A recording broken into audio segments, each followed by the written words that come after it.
This is your KCTV5 News Flash Briefing. Protests in Kansas City against the death of George Floyd, police brutality, and systemic racism in our country have not slowed. But this weekend, they did look a little different than last. Last night's gathering stayed peaceful the entire time. In fact, hundreds of people took to the streets of downtown yesterday, making a statement without saying a word. Wearing white shirts, the group marched roughly 3 miles in silence. There were no chants, no shouts, no speeches, but their message was still heard loud and clear.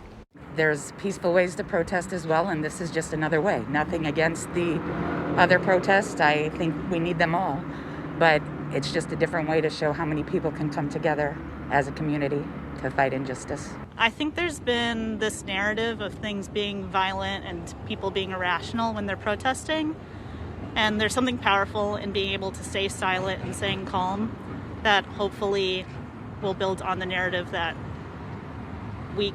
this isn't like dramatized and people can march peacefully and it can have just as much impact as yelling. And the black community right now is hurting, and for everybody to be out here in solidarity means a lot.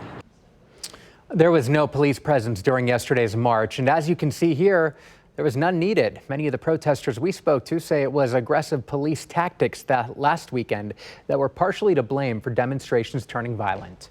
Now, beyond the city limits of Kansas City, protests did stretch into the metro area with large gatherings in Independence, Olathe, and Lenexa.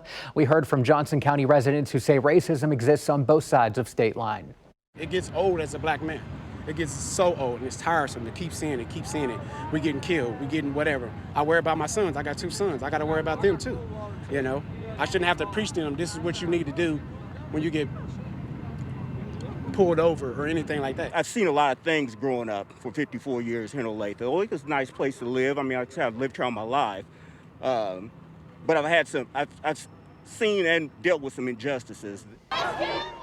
The protesters here were also calling for lawmakers to pass the Eric Garner law, named for the man choked and killed by a New York police officer in 2014, despite telling the officer that he couldn't breathe.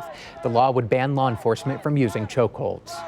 We are learning this morning KCK Mayor and CEO David Alvey announced the creation of a task force to further discussion about community policing. A press conference with members of that new task force is planned for today at 9 a.m. at KCK City Hall. Developing news this morning to update you on: a man is dead and a woman was shot in the face after she was kidnapped in Butler, Missouri overnight. Bates County Sheriff's Office tells us that the woman was kidnapped at gunpoint from her job. It happened around 9:30 last night. Deputies were able to stop the car headed to Kansas City right along I-49. When stopped, the woman got out of the car and headed to police when a man stepped out and shot her. Officers fired back and killed the man. 2 people are dead after a house fire broke out over the weekend along East 317th Street and South Clement Road in Harrisonville. No word yet on what caused the fire or who the victims are. Good Monday morning to you, Kansas City. It is a muggy start out there this morning, and temperatures will climb quickly again for today. Plenty of summertime heat heading our way, near 90 degrees by the lunch hour. And I think we're going to hold steady here in the lower 90s this afternoon with high humidity and dry skies for today. Now, by tomorrow, we'll be tracking that next storm system moving into our area. And we do have a Storm Track 5 weather alert posted for your Tuesday. Turn to KCTV5 News for the latest updates. This is your personalized flash briefing because KCTV5 News stands for you.